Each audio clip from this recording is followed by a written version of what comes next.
প্রিয় ভিউয়ার্স, আজকে কিন্তু শাহী খালামণির বাসা থেকে আমাদেরকে ইফতার দেওয়া হলো এবং বেশ ভালোই আয়োজন ছিল ইফতারে। চলুন দেখে আসি ইফতারে আমাদেরকে কী কী দিল শাহী খালামণি। তো এইখানে দেখতে পাচ্ছেন, প্রথমে এখানে আছে গরুর মাংসের মজাদার বিরিয়ানি, সেই সাথে এখানে আছে বুট, এটা হচ্ছে ছোলা বুট ভুনা।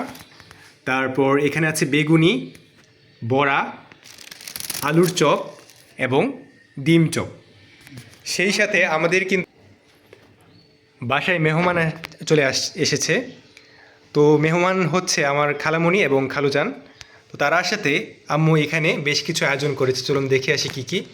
এখানে দেখতে পাচ্ছেন আম্মু পোলাও রান্না করেছে। পোলাওয়ের সাথে এখানে আছে দেশি মুরগির ঝোল, দেশি মুরগি দিয়ে আলু দিয়ে ঝোল, কেননা আমাদের যে আঙ্কেল আছেন উনি গরুর মাংস খেতে পারেন না, তো তার জন্য স্পেশালভাবে দেশি মুরগি রান্না করা হলো। এবং এইখানে আছে দেশি মুরগির রোস্ট, আর আমাদের জন্য হচ্ছে ফার্মের মুরগির রোস্ট। আমরা দেশি মুরগির রোস্ট তেমন পছন্দ করি না।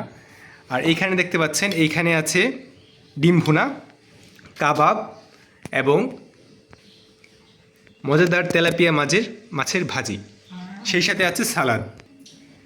এবং এইখানে দেখতে পাচ্ছেন এইখানে আছে মালাইকারি এবং কোকা-কোলা, যেটা আঙ্কেল নিয়ে এসেছিল, এবং আম্মু এখানে দই দিয়ে। আর এখানে আঙ্কেলের পছন্দ দেখে আম্মু এখানে দইয়ের লাচ্ছি তৈরি করে রেখেছে। এটা ডিপে রাখা হয়েছিল, দেখতে পাচ্ছেন অনেক ঠান্ডা। তো দইয়ের লাচ্ছি কিন্তু ইফতারে খুবই দারুণ একটা সুস্বাদু শরবতের মতো কাজ করে এবং একই সাথে পুষ্টিকর।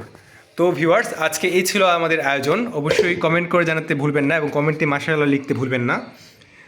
তো সকলে ভালো থাকবেন। আজকের মতো এই পর্যন্তই। আল্লাহ হাফেজ।